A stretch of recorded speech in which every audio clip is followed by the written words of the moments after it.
Welcome, everyone, to That Kind of Nerds podcast, a weekly show that tells you what is going on in the nerdy world. I am CJ Mellon, joined by Josh Burns and Brian Thornton. What up? Han shot first. This week, we've got a lot going on for you. We're going to break down the movies that are coming out next month. We got some news in the cord-cutting world, and then, of course, we are going to be talking about Deadpool 2 at the very end. So if you haven't seen the movie yet, continue through the rest of the episode, and we will let you know when you've reached some spoilers. If this is your first episode, please go to intro.com/thatkindofnerd so you can go ahead and kind of learn a little bit about the show before you go ahead and jump into it. Or, as Brian suggested, maybe just jump in now and see what you get. It's a wild card. So I do want to start. I've activated my trap card. So let's start off this episode talking about the movies that are coming in the theaters in the month of June in a segment that we call The Blockbuster. Brian, take it away. That is what you meant, right? That's what I meant. Okay. Brian put so much work and effort and energy into making sure that he had all the movies listed in the Blockbuster this month, and then I happened to find a BuzzFeed article that did all the work for us. So, sorry, Brian. You're a dick. But go ahead, man. Tell me what's coming out in the month of June. I'm excited for Upgrade.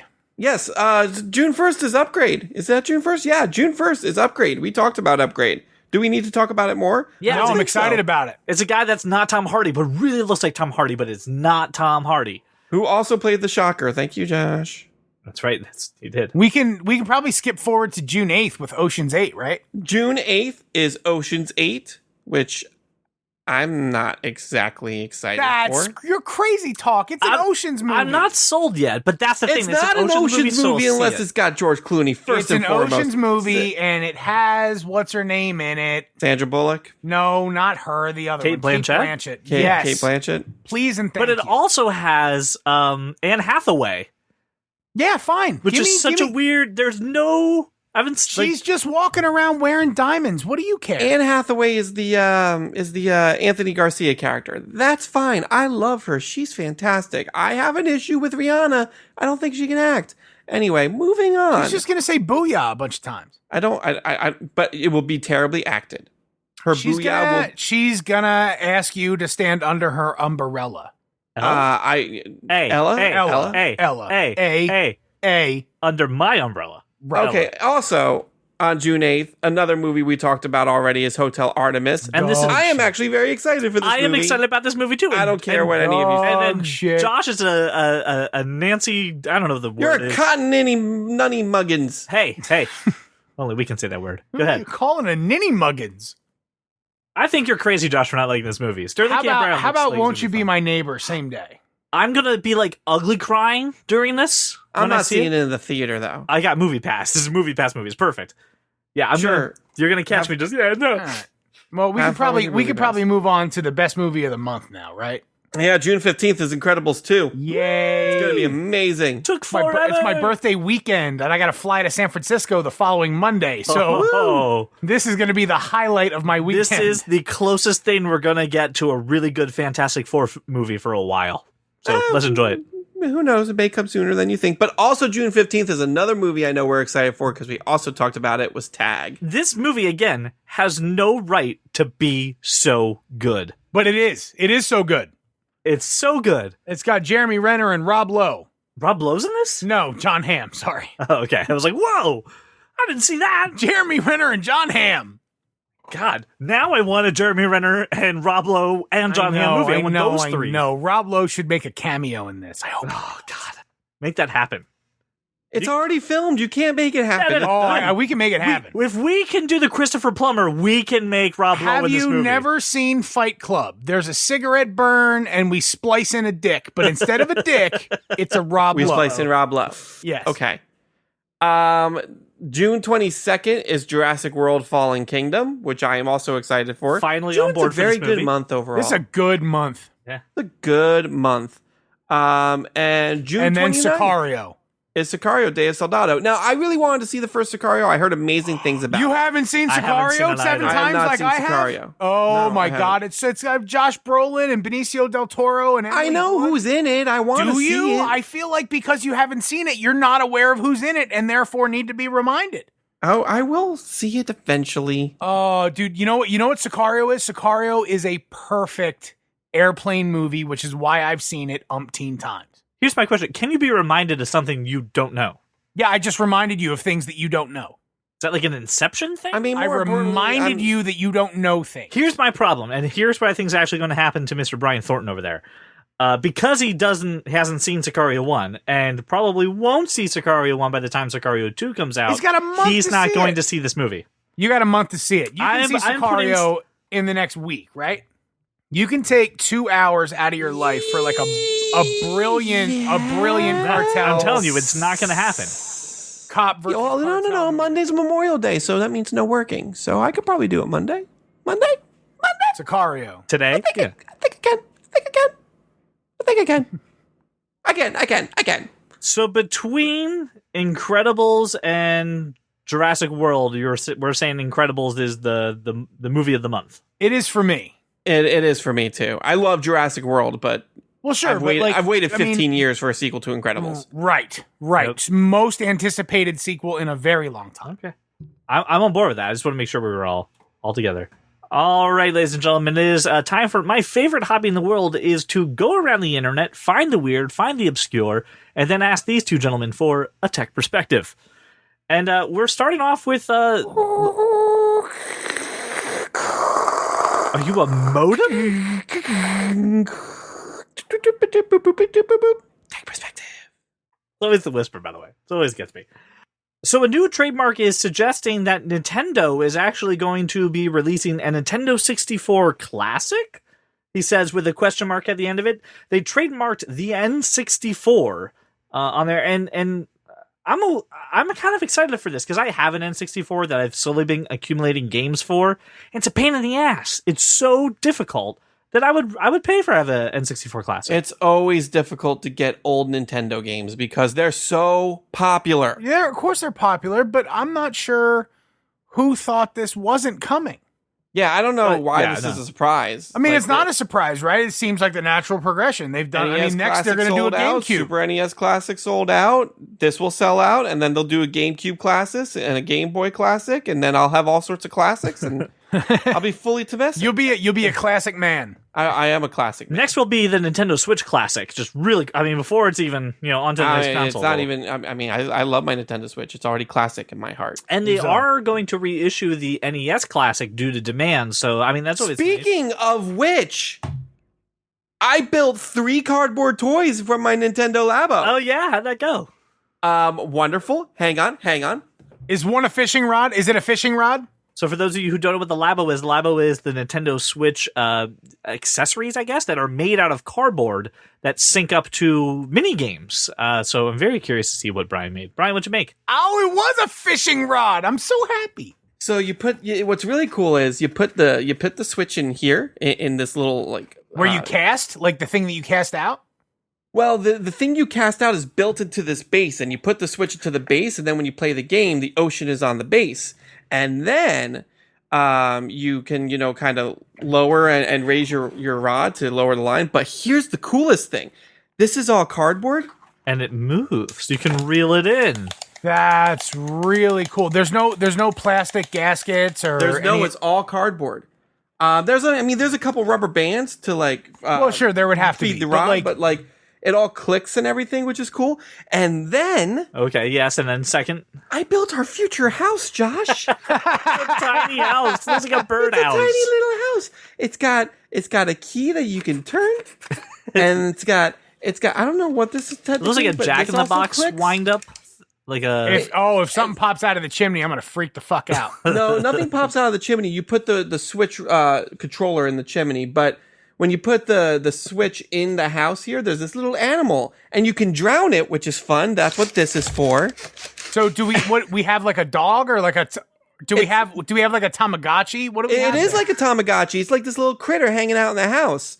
And he does all sorts. So depending on how many different keys you have in the house, different stuff happens. Like I can either drown it, or I can make it a bouncy house. Stop! Or why are you drowning animals? Open the door and scare it. I mean, I'm not saying it actually drowns. Nintendo would never let that happen. Okay. It swims. It has fun. Yeah, it does a little inner tube. What I'm hearing is that our house is a very, very, very fine house with 2 cats in the yard. I think at some point life used to be so hard, but Brian, now everything is easy because of you. Anyway, that's my review of the Nintendo Lab Co. It was fun. I don't know how anybody under the age of 12 could do anything. I had difficulty putting some of this stuff together. I'm 31 years old, and I'm like, what the fuck? He did look like a child coloring. Like, he had his tongue, like, his tongue was out. He was, like, super focused. I still really, really want to build the piano, which is in there. But it literally, like, that fishing rod took me, like, 3 hours. So dude, that piano is going to take me, like, 5. I've seen Paul build Lego Millennium Falcon in like 30 seconds. So like time lapse is a wonderful device. I'm just saying you should probably partner up with him. I feel like he could get this Labo done. No, seriously, for real, you should totally time lapse that. I would watch the shit out of that. Right, for sure. Oh my god! All right, I'll have to enlist Paul to do that. But okay. Now, Josh, this topic came from you. There was an ad from Samsung called Moving On. Can you kind of walk me through this ad a little bit? And then I'd love to dissect it with you.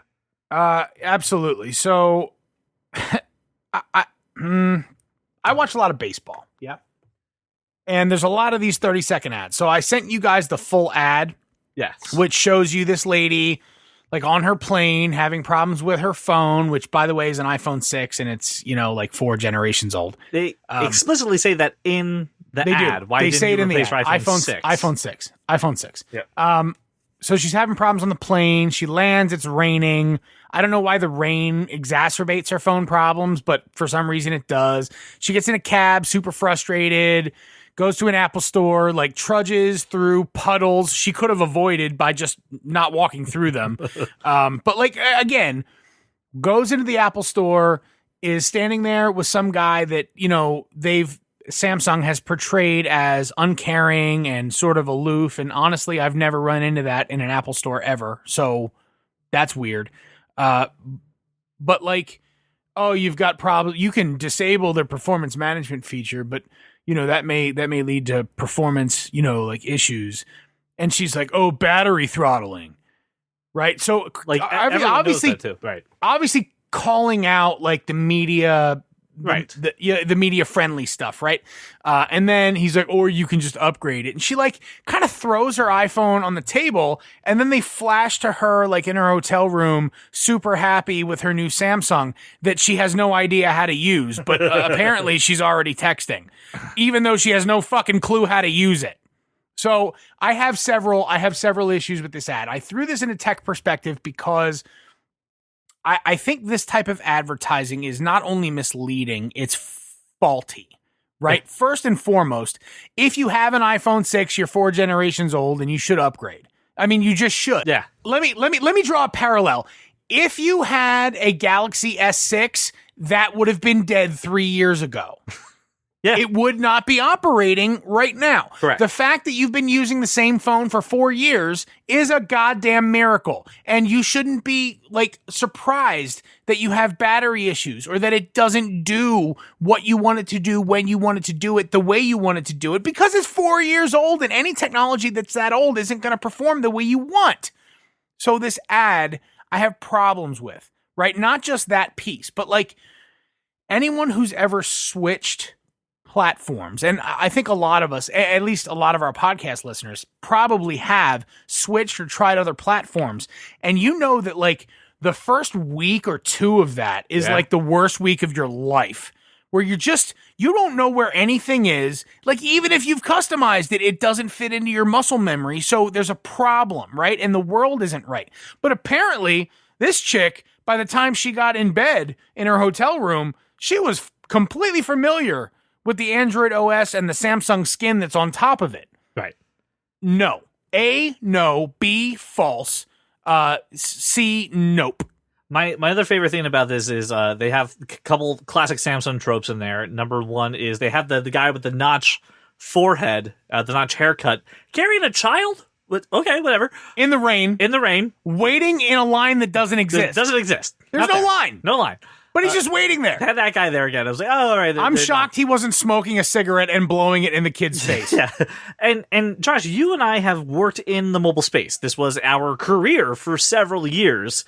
And you and I both know that if one of the best jobs I ever had. Yes. Yeah, absolutely. And if you and I both know if someone came up to us with an issue with a 4-year-old phone, It would not be, oh, well, let's just upgrade. It would be, especially if we're in a retail environment, let me explain to you what is happening, why it's happening. Let me illustrate why it's going on. And let's fix it, because let's we're going talk to about also, your options. Because we're also going to show you financially that there's no incentive for you to hold on to this phone. Like you're backwards. You're upside down on the mortgage on that phone. Yeah. You really are. You're giving money away. Right. That you don't need to give away. You were locked in for however long. Nobody's locked in anymore. Everything's this, like a lease now, right? But the moment you can upgrade, like month 12 for an iPhone person, or if you're in that Samsung program, as soon as you hit that 50% mark where you can upgrade, if you choose not to, you're giving money away. Yeah. Right? Or you're compromising technology, or both. But either way, you're losing. And here's the other... And the other part too, from the perspective of Samsung, they're trying to show people how bad their iPhone is now, and that it should be switching over to Samsung. But in my opinion, what they're making to do it is say, you're stupid for holding on to this phone, and you're dumb for not switching. And like, that doesn't make me want to go and give that company money. It's the same, but Apple's not going to run a commercial like you have a Galaxy S6, because you know who has a Galaxy S6? Nobody. No one. Well, that's not true. Children that got the hand-me-down that's Boost Mobile Wi-Fi customers only. too, right? Yeah. Yeah, maybe Boost Mobile customers, right? But nobody's using a Galaxy S6 because it's 4 generations old, and nobody's using it because it's old. Yeah. They don't last that long, right? But that's common sense. People should realize iPhones actually do last 3-4 years. Mm-hmm. But when they're that old, right, there's going to be performance issues. iOS is viably upgradable for 3 generations. That's longer than any other operating system anywhere. And it's the same thing with Mac OS. There's no difference. 3 generations is how long you get out of Apple products. You can't say that about Samsung. So it raises my bile. My bile in essentia over here. I'm super fucking angry about this ad because Apple isn't going to strike back proportionally. They'll make a joke or two, but this is serious. Yeah. And, people who aren't smart, 60% probably are watching this going, oh, my iPhone is slow. Maybe Samsung is the answer. It's not the answer. And here's the thing.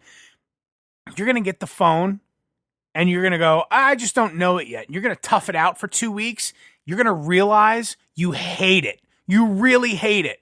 And you won't be able to return it. And now you're stuck with it for 12 months. And listen, Apple is going to make some kind of response. Next week is their developers conference, so I'm sure they'll make some jab at Samsung and OS, updates and how that works. So we'll probably circle back to how Apple responds to this stupid ad. But yeah, I'm glad that we got to give a little bit of perspective on that. Stupid. All right, here's the next topic that is Josh, do you need to vent a little bit? Are you upset by this commercial? I'm confused. Bro, every time, and it's one of those ads that runs at every commercial break on the MLB at Bat app, where I watch all my baseball. Here's your problem. You're watching sports. That's not a problem. If you didn't watch sports you wouldn't be subjected to this commercial. So I've never seen this commercial. I watch at minimum one baseball game every single day. This is the first time I've seen this commercial, probably because I don't watch sports. And this commercial is on at every commercial break, on every game, all the time. And it is a perfect segue into our next topic because I hadn't seen this commercial because I don't have cable, so I don't interact with this crap. Which brings us into our next topic. I have been working on a updated guide to cord cutting. So this way I'm walking you through what equipment to buy, what streaming services are worth it, how much money will you save, and then what I have done also is I've created a spreadsheet that you can download. You can plug in your current costs and choose from the other providers and see what your savings will be or won't be, because there are some options that are a little more expensive. The reason I did this is a report came out just the other week that cable has lost 3.4 million TV customers since 2012, and I and several other people that I know of that I've talked to and helped them through this process are part of that number, are part of that statistic. And I know that, Josh, I know you're a guy who would love to do that if DirecTV would give you your sports package that you want and take it out in the world. It's not just that, right? So a bunch of people were like, hey, use the if you have a .edu, you can use the student thing, right? So I go and I test that out, which the student thing, by the way, if you're an active student, you can get NFL Sunday Ticket for like $110 using your .edu email address, which is $250 less than the regular price, which is pretty awesome. Yeah. So I go try to do it, only to find out that you actually have to be enrolled in courses to qualify, which I am not and don't, even though I have a .edu. So we're back to the same. All I want to do is watch all the football all the time when it's on, right? The baseball package is actually, in my opinion, the very best sports package available. It's $110 if you're a baseball fan. You can stream it really on any device. It's available everywhere. The NFL Sunday Ticket is nowhere close to available anywhere. It's not available based on address, based on device. It's just super frustrating. So, and that's something that I address in my cord cutting article, right? So if you go to blog.thatkindofnerd.com or go to the show notes, you'll see Adjust Your Set, a guide to cord cutting. And I address sports because for most cord cutters, there's a few issues that they want in order to actually make this change. The first one is usually want a simple and comprehensive setup. You want access to live television. Usually want all the major networks, so ABC, NBC, CBS, Fox, on-demand features and DVR. Like I said, access to live sports and saving money. And that's what this guy does. Now, live football in particular, live sports is extremely tricky. But if you follow the guide that I have here, you will actually be able to get the live local games that are on there. You're not going to get every game like you're doing with Josh's apps or Josh's services that he's talking about for MLB. So what I'll say and what I'll recommend to these people is the simple fact. Try this stuff out before you actually cut the cord with your cable company. Figure out what some costs are going to be with them. Like do your due diligence before you actually get rid of the service. This trend is just growing and growing and growing. There's so many people that are in this space, from YouTube all the way down to Sling TV. So I made sure to kind of go through it all and give you a comprehensive guide of what's available to you. So if this is something you're interested in, you read this article and you have questions, please reach out directly to me. I have no problem answering your questions on @thatkindnerd at Twitter or at CJ Mellon, or put a comment in the article. Please reach out. I will gladly walk you through any of the process. Yeah, and me too. Not just from CJ's really good with the programming, breakdown, stuff like that. But as far as an AV setup, what's best, things like that, if you need any help, recommendations, I'm here for you. So the other thing that this leads into is the rise of cord cutting has also led to some different news when it comes to these streaming services. And even briefly today, just for a little bit of time, Netflix actually passed Disney when it came to profitability in the market. They were the most profitable company for just a smidge for today. But Netflix is now, just a force to be reckoned with. Yep. So it's incredible. Even if they pass them for a minute, right? With the market ebbing and flowing as it does, you're never going to stay on top, obviously. But the fact that we're talking about Netflix in the same breath as Disney is absolute insanity when I think about the 5 DVDs that would show up in my apartment mailbox for me to rip and ship back, for 5 more to be there 2 days later for me to rip and ship back. This is, CJ, I have... DRM does not stop you, sir. Those Case Logic books, yep, I probably have 7 of them. And I don't own a DVD player to play any of this stuff. This is insanity that we're talking about Netflix as a serious provider of media. And then I reflect on that after the cord cutting discussion we just had. I watch Netflix probably 50% of the time, sports apps 25 to 33, and then the rest is iTunes, movies, TV, and 1% Hulu. Yeah, here's actually the way that I'm doing. The best part about cord cutting is there's no contracts on any services that you sign up for. So I currently, right now, have access to no live TV with the exception of my antenna, right? So I have my networks through the antenna. And I don't get How is that? How is that really? If you buy the right antenna, perfectly fine. I have an app on my Apple TV that makes it all digital. And So fun stuff. I know that Jenny, I know that your wife is a huge Pittsburgh sports fan. Yes. So you need the antenna for that, right? Because CBS, or do you use the CBS app? When it comes time for the Steelers and a couple other programs that we're really into, like Doctor Who, that's when we get YouTube TV, actually, and we buy that for the length of time that those shows or that. So what are you on. watching using the antenna? On the antenna, just sometimes we'll watch something local, like on NBC. There'll be something that we see or a show that we're interested in. Fox, Brooklyn Nine-Nine and stuff like that. Okay, cool. So Brooklyn Nine-Nine, obviously, where it's available streaming, it's streaming HD. Yeah. So with an antenna, you actually get better than HD. That's what I'm asking. Right. It's actually a better image quality and a second or two ahead of streaming services. So you get better image quality, better sound, and just a better all time frame for it. The thing, though, is antennas are extremely fickle. Like, it's the hard, and I acknowledge this in the article, it's the hardest part of cord cutting is setting up your damn antenna. Once you have the antenna set up properly, it's glorious. So it's a great way to keep access to live TV without having to be dependent on technology per se. So if my Apple TV breaks, something happens on the internet, I lose the internet, I still have access to television. So it's optional, but I highly recommend it. So then you're recommending, when setting up an antenna, having someone tech savvy or at least having a partner with you to calibrate. Yes, and there's a website that I put in the article that tells you what kind of antenna to buy in the sense of where your towers are.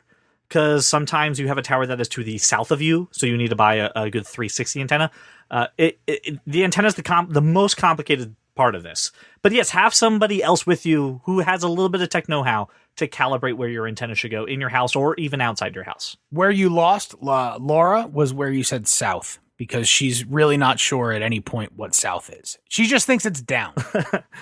There's a compass app on her phone that she can... Oh, wait, she has an iPhone 6, doesn't she? Oh, no, throw it out the window. It's out of here. But listen, that's enough about cord cutting and all that. Again, questions about that, reach out to me. But it's crazy to see the world is going in that direction. So I'm very curious to see how you guys are thinking about that. How are you, listener? How are you actually thinking about maybe cutting the cord? Definitely want to hear from that. It is now time to look at the world of TV and movies in a segment that I love to call Screen to Screen.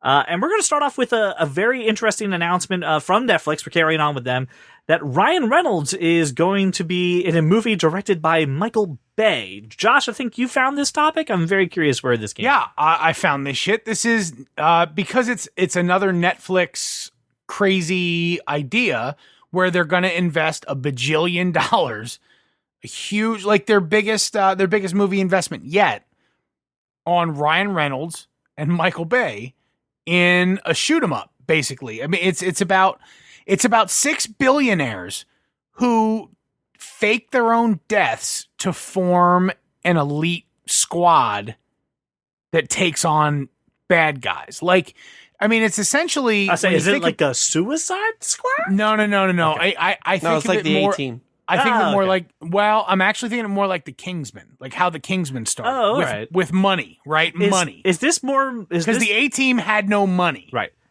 But the A-Team has Mr. T. It's 6 Batmans. 6 Batmans. Wait. One of Mr. T's gold chain is at least worth one Batman. The A-Team had money. It was just all physically on Mr. T. It was he didn't trust the bank, so he walked around with the gold. Is this more money than they spent with Martin Scorsese to get him and Robert De Niro together to do that? Is more money than that? Yeah, I think I read it was like 150. Did I get that right? I know Bright was $90 million. So yeah, this dwarf. It is 150. Right. So it's $150 million. Wow, that's crazy. For Netflix, that's insane, right? Like, a Michael Bay film is a $200 million film at any studio, right, Brian? And $100 million of that's just explosions. Right. In his pants. And then another $50 million in actual explosions. Yeah, that checks out. But Brian, I have a question for you. Every time we talk about Netflix movies, their original movies, we don't like them as much. Like, they're not as good as regular blockbuster movies. I loved Bright. But all right, I didn't love Bright. I liked Bright, but I've liked movies I've seen in theaters better than I've seen Bright. Have a light Bright. I figured it. But what do you, I have a light bright too. but what do you think about this? Is this the movie that can kind of break that and maybe give critics and fans to agree that a Netflix original movie is good? Listen, I like Michael Bay. I don't care what anybody says about Michael Bay. I like Michael Bay. Is half of his movies crap? Sure. But the other half are highly entertaining, and I like them. I don't care if it's easier to train astronauts to drill. I enjoy Michael Bay. And I love Ryan Reynolds. Ryan Reynolds is funny. Ryan Reynolds can shoot a gun. Ryan Reynolds is totally ripped and can kick some ass. This is a great idea. Will it be critically acclaimed? Probably not, because I'm thinking anything Michael Bay is automatically going to get trashed by critics. But I think it's going to be good. I'm down. Can't wait to see a trailer. So, Josh, another topic I saw that you had found, I would love for you to just kind of explain that there may be a Parks and Rec reunion if the right people say the right things. What's going on? What is the story around this? I don't know. I don't know if there may be one. I know that because Nick Offerman is married to Megan Mullally, it was discussed on Nick Offerman and Amy Poehler were on the Ellen DeGeneres show recently. So it was discussed as, because Will and Grace came back, right? Well, would Parks and Rec come back? They'd all do it, sure. Didn't we already have a Parks and Rec reunion in season 7? It wasn't a reunion. It was just set in the future. No. It was off for like a year and a half before season 7 came out. They did pick it up. Season after 6 was the supposed show to be the had ended. end of the show, and then they brought it back for season 7. Yeah, I don't know if I'd call that a reunion. But I know I'm being sarcastic. My point is this: the show's done. It ended. You know where all those characters go in their lives. That was the whole point of the last episode. But I need more. I need That's more. what Netflix is for, Josh. I need more Nope Wyatt. I need more Andy Dwyer. I need more Ron Swanson right now. I need more Burt Macklin more than anything. Macklin. Macklin, you son of a bitch. I mean, I love the show, but I need more Treat Yourself. So here's the condition that Offerman gave at the Ellen show. He said, "We said that if Beyonce will play the mayor, we'll bring the show back." And that's Beyonce Knowles, the singer, the entertainer. He did qualify this statement, which I thought was that's great. what Beyonce. So I mean, they're saying it. Ellen was like, "I'm not sure which Beyonce you were talking about until you said that." So that's good. Then Poehler said, "I know I'll speak for everybody that we will do it. I think we'll think about it all day. That it will be amazing. But And I'm not sure anybody has ever been confused about Amy Poehler being in charge, right? I mean, right. In my head, she is Leslie Knope. She's not Amy Poehler anymore. Right. And they're doing a show together called Making It. So it's Amy Poehler and Nick Offerman together doing a craft show, I think, on NBC. So, I mean, they're probably literally just sitting down and, in between takes and being like, this reminds me of the one time that Jerry spilled, the coffee on somebody or... Listen, I kind of agree with Brian on this, though. While I love Parks and Rec, I would love to see more. The show wrapped up really well. It was one of the best series finales that I can remember recently. So I'm sorry, but I think that if they don't do it, no one should be like, but they said they may. The show ended very well. Let's not go crazy here, people. And our final piece of movie news is the Lego Movie is getting a sequel. It's called The Lego Movie 2. The second As it damn well part. should. Was there a fucking doubt that there was getting a sequel? I'm very confused. No, this is a huge franchise. There were I don't know why this is news. I really don't. Well, because it was the fact that it has like a name, like it has a logo. It's alive. It's real. It's now. It's here. Call me when I get a trailer. I don't care about the logo. I honestly don't even care about the name. I knew they were making a Lego Movie 2. Call me when I get a trailer. Well, now it is time to look at the world of comics, how it's affecting TV, how it's affecting movies, but most of all, how it's affecting everyone this week. Ladies and gentlemen, it's time for Cape Talk. Cape Talk! So it was announced that DC superhero girls are actually going to be getting their own TV series. And we had a few fans that had some things that they wanted to say about that idea. Hello, this is Maddie Mellon, CJ Mellon's niece, and I am going to talk about the new DC Superhero Girls show. And first they came out as a doll, and I think that's going to be a really great show because I like how there's like girl versions of superheroes, and I like how it looks really fun and like active, and I think kids around my age are going to like it, even though I'm pretty old. But I think it looks really cool. I've been collecting these dolls like forever, and I've been getting it from my family. So I really think that your kids and your family and friends should really watch this, even though the graphics may not look that good. I think you guys should really watch it, and I just really like it. All right, I love you, Uncle CJ. So my niece, who apparently is very old. Yes, Maddie, you're old, and we're not going to mention the fact that I just turned 30 on that. Then is all about it. And these were dolls before they were a show. And I love the fact that she's already critiquing the animation. She's already going, I'm not so sure there's going to be that good animation. I'm looking at you, Teen Titans Go, but definitely worth a try. But then we also had another fan who decided that she also would like to have her feelings known. I like the DC superhero girls because they all have their own special powers. I also like them because it's a mix between good and evil. She does like contrasting good and evil. Which is important when it comes to... No, it's actually her entire personality. I hate you because I was going to ruin this topic with negativity, and then you entered cute little girls into this. So now I can't say anything. No, because they love Zoe. I love this show. If Zoe gets to watch it, that's all I care about. Please let this be a thing tomorrow. Zoe loves her action figures. She has all of them. Yep. She really likes that there's evil mixed in with the good. It's very odd, I think, but to see her so passionate about comic book characters makes me happy. So this show makes me happy. It was the same thing with my niece. This was one of the things that was really helping her in the nerdy culture. But the girl's been to more Comic-Cons than I and probably Josh have ever been to. She's met Stan Lee. She's also met John Barrowman. She's got some good cons and some good meets and autographs under her belt. So I do like the fact that they're making something that she can get excited about, that she's been collecting, and something that they can finally put some life into. So way to go, DC. Wow, I didn't think I would say that. That feels weird. Let's talk about some Marvel then. That'll help me feel a little bit better. Apparently, Jake Gyllenhaal is in talks to play Mysterio in Spider-Man Homecoming 2. I am all on board with this because Jake Gyllenhaal's head will be covered by a fishbowl. Yes, I want this now. Give it to me. All of it. Here's the thing. I heard somebody else going, when I look at the rogues gallery that Spider-Man has, I don't think Mysterio really lends himself to. Oh my God! villain. You shut your whore mouth. And I was Who like, was that? I will find that's them. a bad. I was like, are you an idiot? Who was that? Who was that? It was somebody else on another Who is podcast. Who is I'm not going to call them out.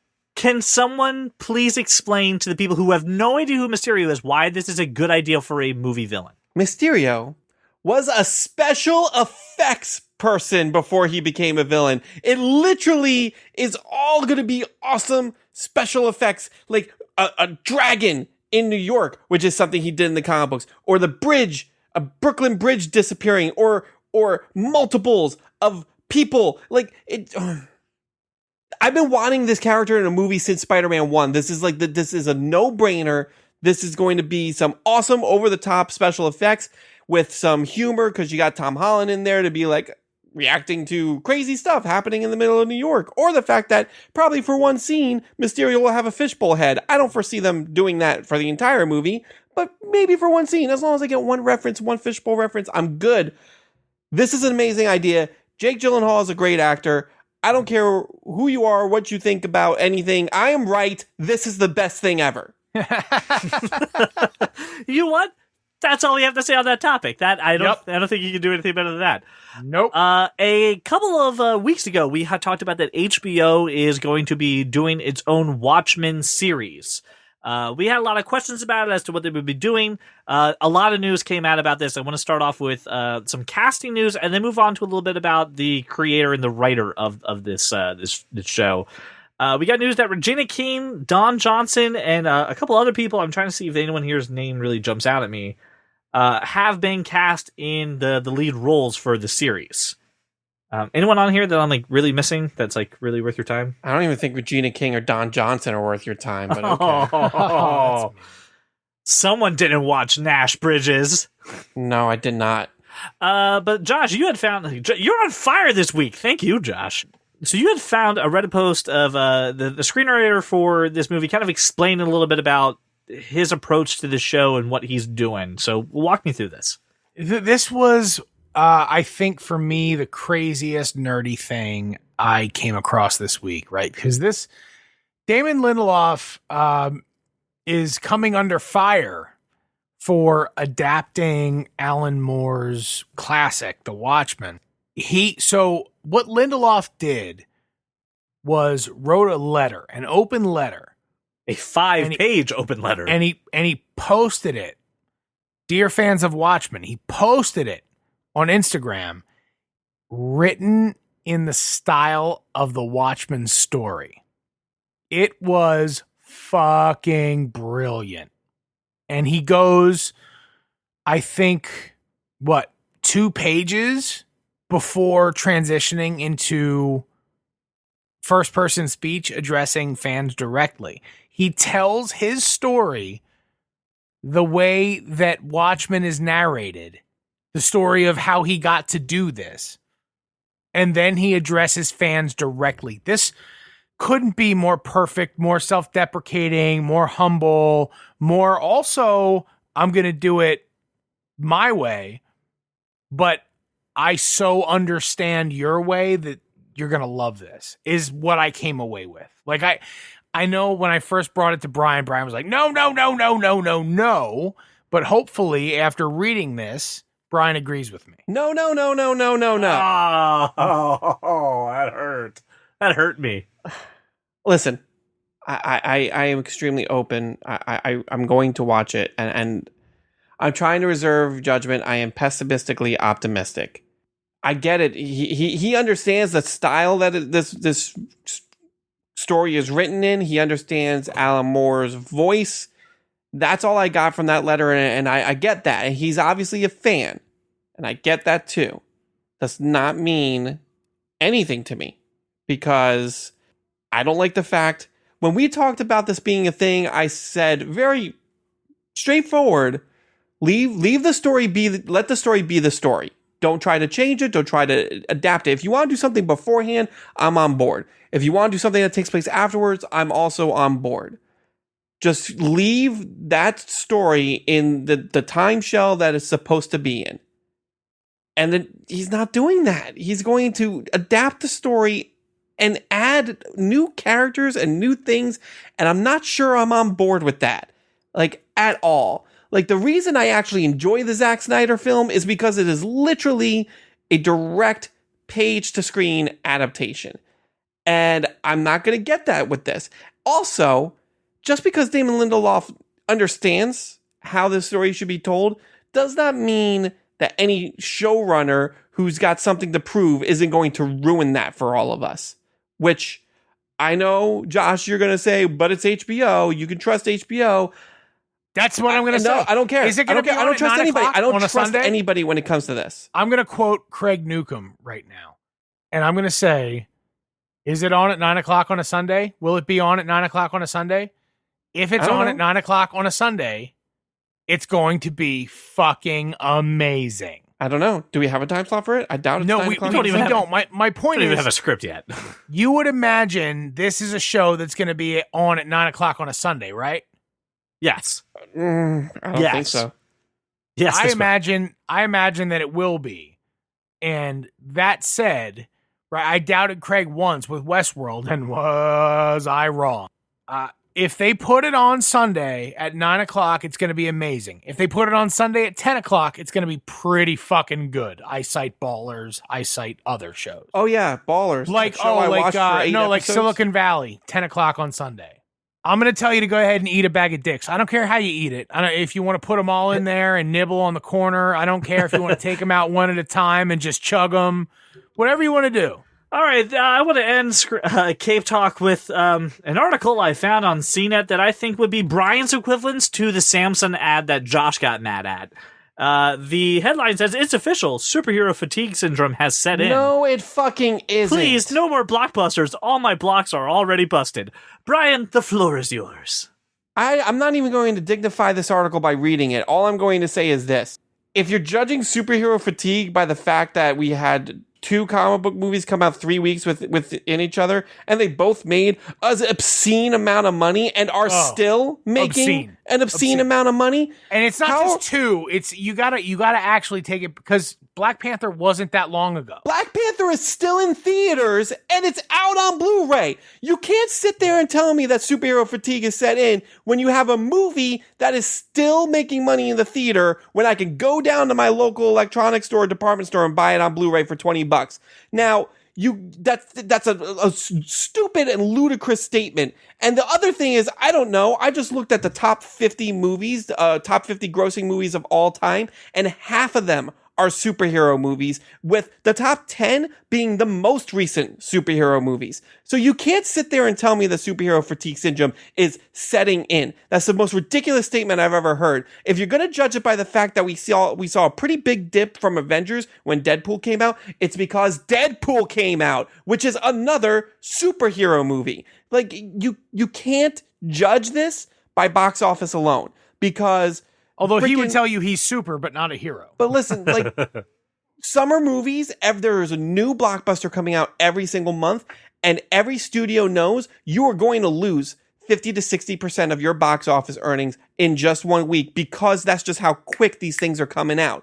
And the goal is to make your money up front, make your money within the first week. With all of these, they make it threefold within the first week, and then they continue to make money for months afterward, all the way up until a Blu-ray release. How is that superhero fatigue? I don't know. I didn't read the article because fuck this guy. I feel the exact same way, but less angry about it. Here's the most egregious thing that he put in this article, which is Star Wars isn't a superhero franchise, of course, but it pulls on almost all the same levels as superhero blockbusters. It's a high-budget, geek-friendly affair with all new film takes, and it adds to the deep lore. Call it collateral damage. You're going to also lump in Star Wars with this?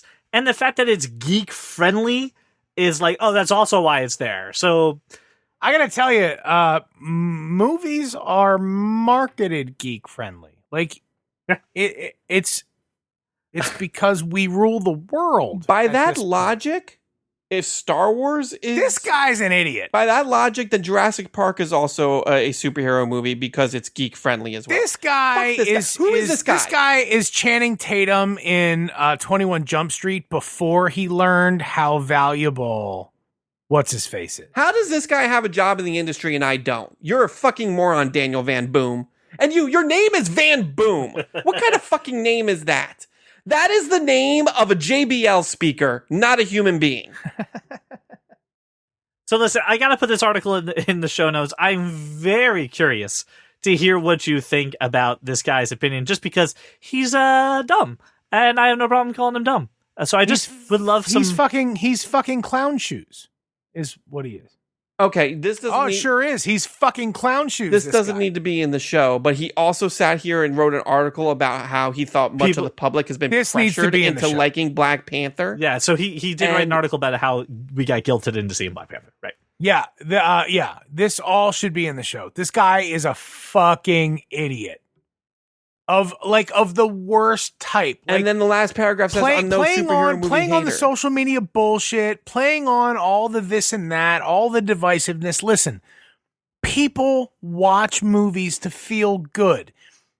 People don't watch movies because it's their demographic or to explore another one. You idiot. People watch movies because they're amazing and they make them feel something. Black Panther did that.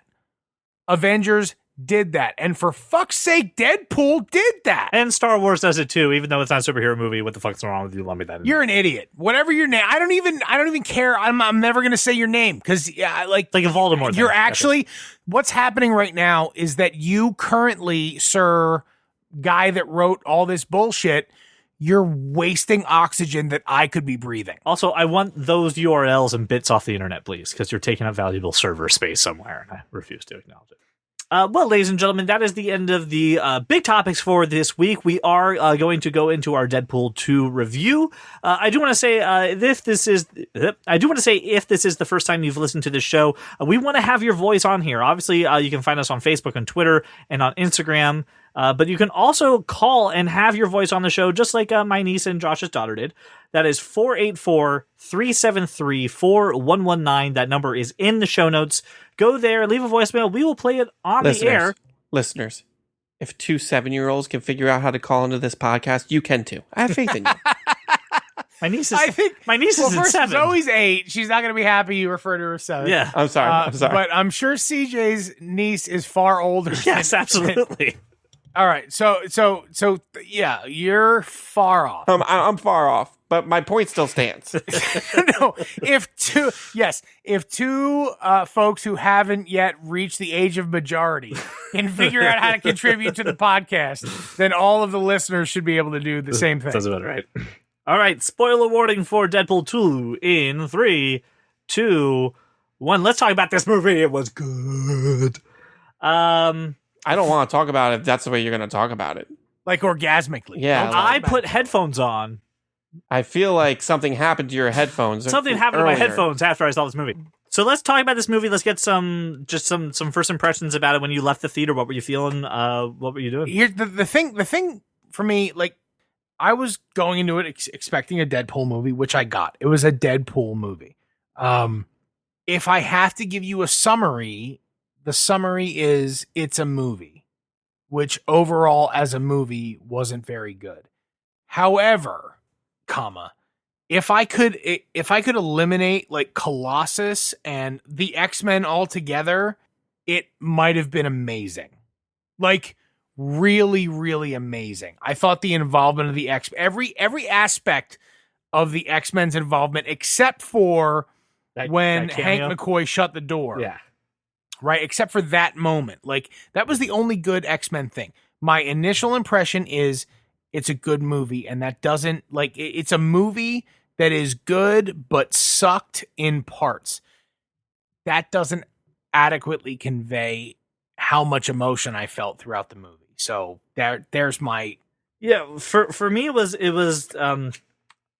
I don't know if I want to say it was as good as the first movie, but I definitely liked it more than a lot of other movies I have seen this month or this summer, however you want to kind of put it out there. I definitely enjoyed it. I didn't care about its faults. I still had just like you said in the last topic, I had a great time in the movie. It was enjoyable. I ate some popcorn and had an absolute blast, laughed a lot. And I gotta see the Juggernaut, like, done by Ryan Reynolds. He was the Juggernaut. That was awesome. So I was all on board. And then the stinger is what had me literally rolling on the floor laughing before I left the theater. Brian? And I paid money to see it, by the way. I don't believe you. It was not as good as the first one, but I still enjoyed it. Sure. I do have some complaints about it from a story standpoint. Yep. But I did enjoy it, and it was enjoyable. It was funny. It had a decent character arc for Deadpool. Had a great story for Deadpool. Yeah, I just there was a lack of. I didn't understand what Deadpool was fighting. He just it was him just wanting to die most of the time. He was trying to die. That's well, so okay. I'm gonna Let's do it. Let's dive. I'm gonna take lead here. So Ow. the killing off whatever her name is, Saccharin. What, I don't know her name. Morena Baccarin. Baccarin. Yeah. Her name was Vanessa. Yeah. Killing her off in the opening scene prior to the credits. I did not expect, and I was very sad about, right? Because not sad because she's amazing, right? But that I know what it means for Wade, and that's a thing for me. Putting myself into the character and just wanting to experience the film.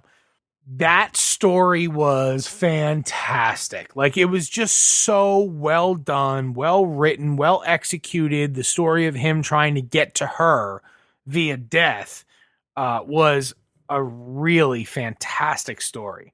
The problem is it was disrupted by all this bullshit. Like, all the X-Men bullshit didn't matter. The kid okay, like I get why the kid fits, but like making him an overweight New Zealander, I'm not sure why that was a thing. But they did sort of stress that. I don't know why it was a thing. So I had an issue with that piece of the story. And then like beyond that, the humor was fantastic. The action was amazing, as it always is. Mm-hmm. The dubstep was too much. The dubstep was too much. Yeah, thank you. But overall, like, I was so disconnected by the X-Men shit that the actual story where Brian is saying, it's a weird thing. Like I that was what drew me to the movie. I mean, I didn't think it was a weird thing, but I think like that's a great story to weave into a bigger story. That's an anchor, Brian. I'm fine with that, but you need someone or something he needs to overcome. Like, and that it wasn't Cable, because after one fight with Cable, he teams up with him. He spent the whole movie trying to hit bottom. So here's, I guess, if I can summarize, I loved the Deadpool story. And I hated all of the other stories. None of the other stories made sense. His story made sense, and the rest of them did not. Even Cable's didn't. Yeah, it did not make sense.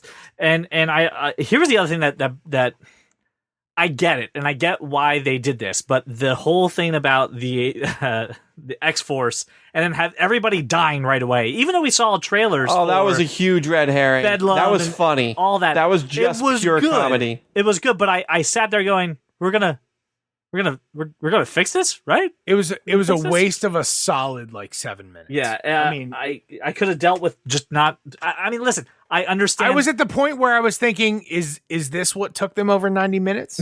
Right. But this was the thing where I was like, also at the same time, like, but this is what Deadpool does. It says, hey, you're expecting this? Well, fuck you. I'm going to just do whatever the fuck I want. Yeah, but it didn't have to be that long. Yes, I agree that the wind advisory should have just been enough to just, get them all out of there. And I like the fact that Peter at least was saved. And I mean, he's got a time machine, so maybe they'll all come back. Terry Crews gave an interview. No, they're not. He only saved Peter. I know, but he still hasn't. Yeah, he really thought Shatterstar was a dick. Yeah. Terry Crews gave an interview saying it was funny because he's like, we trolled the whole world and it's fun to do that. I had a blast doing it. Like they made him stay on set and film scenes that they were never going to use. Right. Which he's like, I knew we were doing that. It's hilarious. And I'll say this, only Deadpool could pull that off. Because if that happened in any other superhero franchise, there would be a lawsuit. There would be a lawsuit on their hands. I was the rest of the story again. I thought was it was fine. It was good. It passed as a movie, better than Bright. Here's what my thought was, and not so much from a story standpoint or anything. Like, I love these movies, but I don't feel like they'd hold up in 10 years. Like, I can watch Avengers 10 years from now still get the same experience. But because this movie, especially this one, more so than the first one, relied so heavily on the pop culture jokes, it's not going to stand the test of time. And that's my main problem with it. Like, even the first Deadpool, it had some of those pop culture references in there, but it still was just, it's still something that you can get 10 years later. This was a little bit too much. Just a little bit. 10 years from now, no one's going to remember that Josh Brolin was playing Cable and Thanos at the same time. It's just and little jokes like that. It was universe will be too on the nose. What's that? And in 10 years from now, the DC universe will be over and it won't be all dark. Oh, stop. No. It. But I mean, it won't be. But 10 years from now, people might not even remember that was a thing. That was a major concern. And that's what I mean. But the jokes are funny now and the movie is funny now, but and I'm going to buy it and I still enjoyed the movie, but 10 years from now when I put it in here, I feel like this is one of those movies that I show somebody who's maybe never seen it before and have to explain all the jokes, and that immediately takes you out of it. So yeah, I mean, I enjoyed the Cable storyline, but all the X-Men stuff, I agree with Josh. But it was so fragmented. Wasn't it so fragmented? No, I didn't find it fragmented. He went back in time because his family was dead. I thought it was very fragmented. I thought the only complete story was Deadpool, and it probably should be. That's fine. but it doesn't make sense that all of the other stories around him were so fucking hodgepodge. They just were incomplete. I think this is just your springboard into a Cable Deadpool movie. And that's fine. And I'm fine with that, right? But like, and you need this movie to introduce those characters and those aspects. If they would have focused more on the Deadpool story, right? I'd have thought this movie was fantastic. Like, as it sits, it's funny, it's entertaining, it's passable, but it's not good. Since we've already brought it up, then I have to know now: is it better than Ant-Man for you, Josh?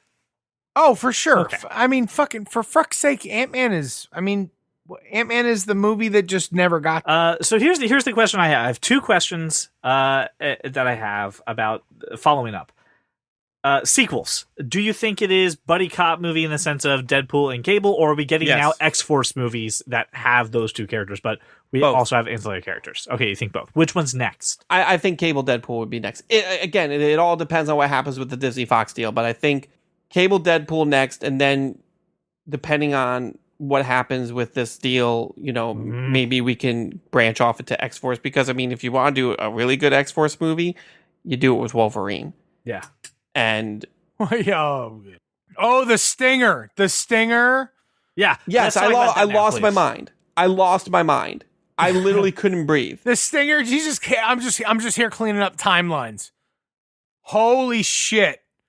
Did you guys catch the cameos? The Brad Pitt cameo? Yes, I caught Brad Pitt right away. Matt Damon and Alan Tudyk I did cameo? not catch Matt Damon. I did catch Tunic, and then it wasn't until... Matt Damon's in the same scene. Yeah, I know. It wasn't until after the movie I was like, who's the other guy? That my wife was just like, it was Matt Damon. Was that after the movie or during the movie? During the movie. There was probably 15 minutes there I fell asleep. Oh.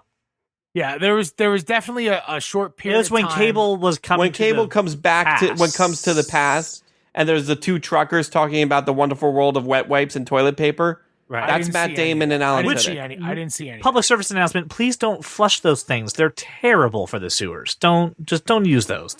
They say flushable, but they're not. Public service announcement. I did catch the Brad Pitt thing. I thought I was a crazy person, and I had it confirmed. It felt good. I didn't catch Ryan Reynolds being Juggernaut until afterwards, because the credit says Juggernaut as himself. And I was like, who played Juggernaut? And then I found out it was Ryan Reynolds. I was like, oh, alrighty.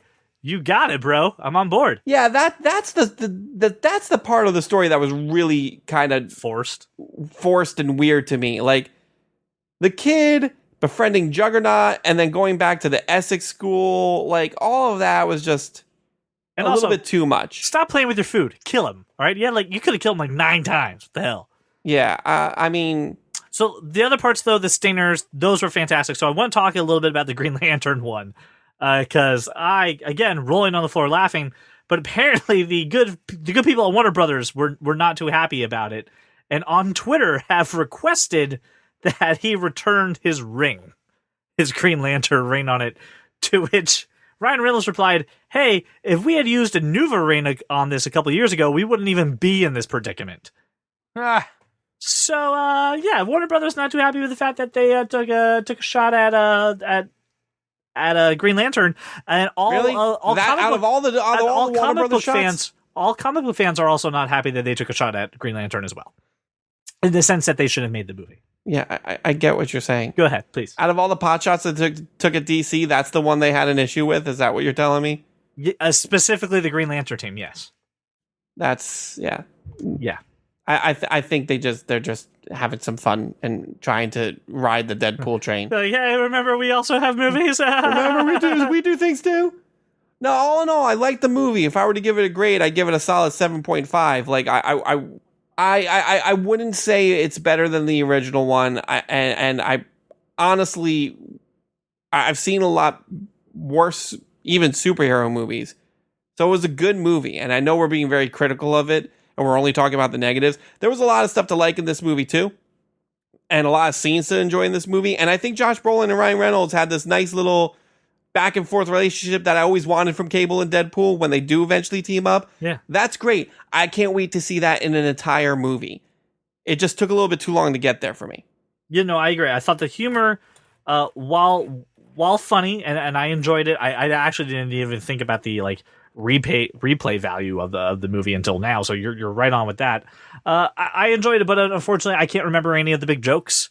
I do remember the action scenes, but I really can't remember any of the humor besides the mid credit stingers. So it's in the low, maybe 6.5 when it comes to my score. But again, still a better movie than some other movies I've seen recently. So it's still up there. All right, so listen, as I just said before we got into this spoiler territory, this is not a one-way conversation. We always want to hear from you, so reach out to us on Instagram at That Kind of Nerd Podcast, Twitter and Facebook at That Kind of Nerd.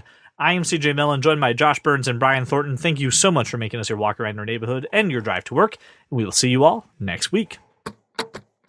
If you love comics and sci-fi and technology, television, video games, and fantasy, well, take a listen to our show. I'm sure you'll see there's many points where we can agree. Like that Martha as a plot point was just too absurd, and Apple versus Android is a case to be heard, and that Josh Trank's new Fantastic Four was a turd. Well, welcome to the club, 'cause you are that kind of nerd.